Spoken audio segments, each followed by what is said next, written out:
Welcome. I'm Kaya, I'm Lisa.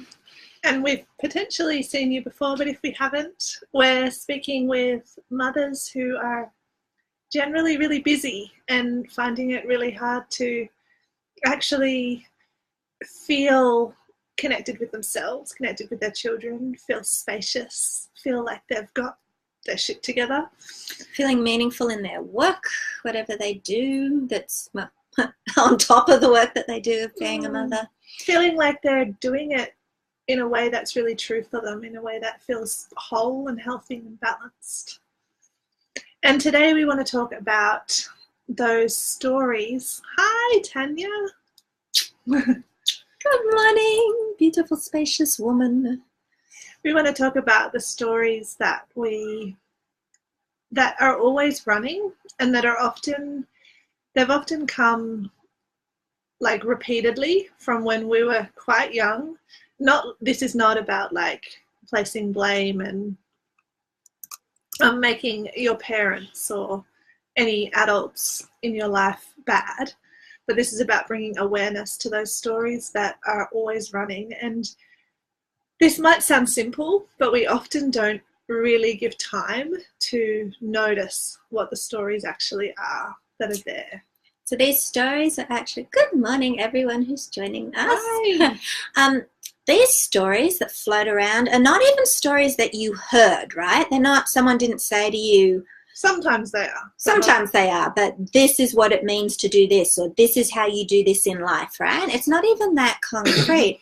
A lot of the time as children, we're making meaning out of what we see around us, right? In our mentors, in our parents, in the lives around us, okay?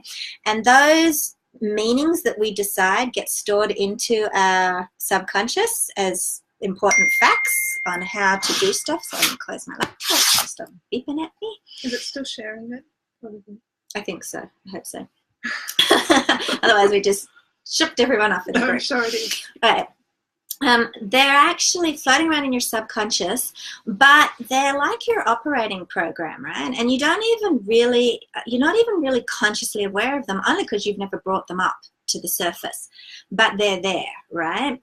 And a really, really powerful, easy, accessible way to fully really hear them is to get a piece of paper. It's more powerful to write them, right? So Kaya and I do, one of the modalities in our healing toolbox is parts work, we call it. But it's a process I'm not going to fully explain now, but it's a really powerful way for accessing just parts of yourself that believe certain things and what they believe and how we work with that part, okay? And time again, people say, I think I already know what I think about this, right? And then when you sit down and write it out, just from this one perspective, right? This one tiny part of you, all this stuff comes out that will surprise the crap out of you, right? And these are the pieces that are incredibly powerful and driving you, and you might not even be aware of it, right?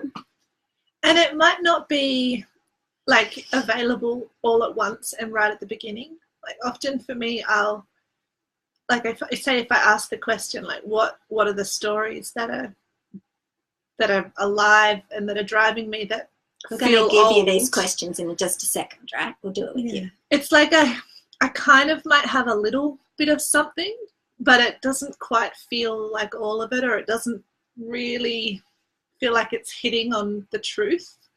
But then if I sit down and journal and begin with what does feel available and then just keep writing and like trusting what else is there and like stream of consciousness, which means just keep going, just see what unfolds, then more comes. Like the more open we are to what is there, the more our unconscious is available to us, and it just keeps showing itself to us. And even over sessions, not necessarily all in one writing session, if you've started to open up something that was there that was kind of a bit that was on the subconscious level, then it opens up more to you over the next few days. Like it keeps being more available to you. But you will get something out of this live right now to do it. Yeah, okay. Often this is like kind of surprising for people just to sort of tune in and just notice.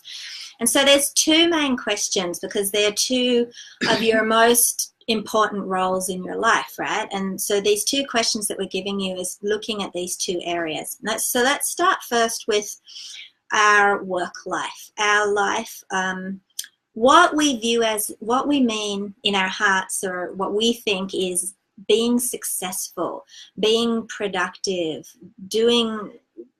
succeeding in our work, right?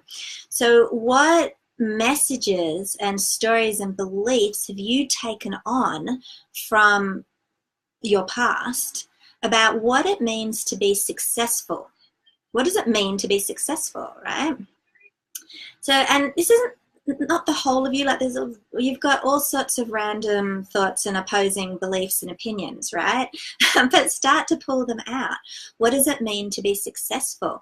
What did your role models, like what did your parents think it was to be successful? How were they or weren't they successful, and what did you take that to mean?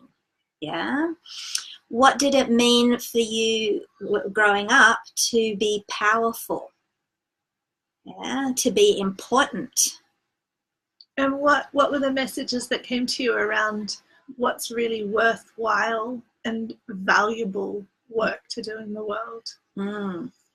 And what isn't worthwhile to do? What is frivolous and a waste of time? Yeah. Or what is bad or evil or all those things. Yeah. Okay, so Kaya and I come from really different backgrounds on this front. So my dad is like a workaholic-y type, overachieving type guy who, well, he's retired from that now, but was a doctor, really high up in a lot of really full-on intense medical stuff, and he has multiple degrees, and so what I saw as successful was work really hard. That's going to really annoy me. I'm going to turn that off. There we go. Was work really hard, work a lot of long hours, be on call every second weekend, and may get called out of family dinner for patients, right? So these are the kind of stories I saw. So he never said anything. And then there's the stories he said, like, if you work hard, you'll become good at anything you do. Like those messages, I have them as well, right? But just watching him, I have messages. So what were your messages on what it takes to succeed, or succeeding good or bad, and that sort of thing? There were definitely some messages around what is more valuable work in the world, and because my parents were very far from that. Like they did a lot of volunteering work, and they still do, and in many aspects of me growing up, they were unemployed. But they were really busy still. But it was like, what's more, what's the word? Like virtuous work. And that if you're doing work to make money, or especially if you're focusing on making a lot of money, then that is wrong. Yeah, wrong, immoral. All that stuff was definitely there. Okay, so wildly huge spectrum of different stories there, and it doesn't really matter what our stories are. It matters what your stories are. Yeah. Okay, and the second area that we want to look at today is, when you were growing up, what stories and beliefs did you take on about what it means to be a good mother?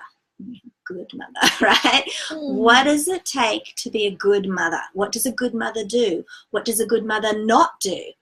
Have a think about that. Like, what are the stories, right? So you had an interesting... They're often linked. Like, I definitely had some stories that were just sort of subconsciously there, and I just assumed that a good mother doesn't go and work outside of the home and doesn't put lots of energy into a career or a job or a business. Like, a good mother is fully there for her children, and connected to that was kind of like just those stereotypes that someone who works is selfish, and a woman who works is a mother who works is selfish and doesn't have doesn't really give her kids the connection and the time and the presence that they need, and she's sacrificing her children for that.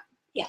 So my mother had a really promising career in a really progressive, like she worked in television just as television became color television, right? And her job was to do the color bit of the color television, right? So at that time, it's kind of like an edgy, full-on career for a woman, right? And she gave it all up, stopped, and stayed at home to have children, right? And from my looking at it from the outside, was never as happy and fulfilled again. Now that's not necessarily truth, right? But that's what I took that to mean. That's what I made that story mean. Okay. But I made that story that I kind of subconsciously took on to mean that, like, especially when I started choosing to work, because like for the first few years of my children's lives, I just was a mum. And when I was like, well, I actually really want to do my work in the world, it meant that, well, I have to really make sure I'm so fully here for my children, and then it doesn't, like freaking out that it would take away from them, to the point where I get really imbalanced and lose myself in that. And I had to really shift that story. Right. So when you hear us talking about these stories, and when you sit down and go, what are my stories? There'll be a part of you that goes, what? I don't believe that's true. Like the conscious part of you goes, no, really? But there's a part of you that fully believes that and is invested in making sure you don't make the same mistakes, or you do step into the same path, or whatever it is, right? Whichever way it goes for you, is highly invested in making sure those stories are your guiding belief. Yeah. And they can create a lot of havoc in your life. And it's because there's some really valid needs under there. Oh, yeah. There's all sorts of stuff happening, right? But look at those stories. So I have a similar story. Like, to be a good mother, I'm a stay-at-home mother who's always available for my children, right? And I can actually feel in my body still the incongruency, like that's still super, like that holds a lot of emotional charge for me still, right? And so I can get into the situation, and I think Kaya can as well, where we're like, are we giving enough to our children? Are we present enough, right? Like, because our story is so driving us all the time. And the story itself isn't like wrong or evil or blah, but if you're not consciously aware of it, right? If you don't know what it is and you haven't unpacked it and dissected it and gone, this is the value and the worth in this that I want to hold on to, and this bit I don't really believe and I need to transform that. If you don't do that work, then your life is at the mercy of these stories, and you will take on more and more and more stuff to step into these stories more and more fully, and you'll create a chaotic life where you feel like you're torn in multiple directions, and you want everything in all directions, but you feel like you can't really have anything, and you feel torn. You really strongly energetically in yourself make one part of your life or one way of being really wrong, even though you're still doing it and you actually want to do it, and that feels really energetically off and draining. That's where mother's guilt starts to come in, by the way. Like, there's a big piece there, particularly for mothers who work outside of the home. And then try to overcompensate for it. Swinging wildly all over the place, and that magical word that all the women in our group want, balance, is at the mercy of those stories, right? So in our group, the Spacious Woman, and maybe let's put that in the comments below because I've mentioned it now, we're giving them tools and tips and trainings on how to create that balance and stuff. But these stories, it won't matter how many awesome tools you've got, if these stories are not brought to the light and you're not really clear and aware of them. And awareness is so powerful, and it's like it's a huge part of it, but it's also the first step. Like, with awareness, you then, and like it's not just like a band-aid thing on top, like, you know, just go, oh, okay, well, that story's not serving me, so which happy story do I pick instead? And then like you're all different, and like you actually need to create new stories that are in alignment with you and that you can get behind. And that are tangible. This is not pie in the sky stuff. If you actually want to create transformation and healing, then there is process that's involved in that. It's not just oh, that's my story, so I'll just choose to think another one, because the part of you that believes that story ain't going to buy that. Yeah. Got to do the work. So if this is calling to you, then come and book in and do the work with Kaya and I. And the first step on that is to get on a call with us where we can really help you bring clearly up, what are my stories? What is driving me that I need to be aware of? And what is the roadmap for real, true transformation out of that? And into more spaciousness, into more balance, into more living the life that is really the life you really consciously want to live, and not the one that you subconsciously are driving yourself to live without really realizing it. The one that feels really true for you, really in alignment for you. And that first call is free, and there's no strings attached. So book in for it. Okay, much love everyone. See you next time.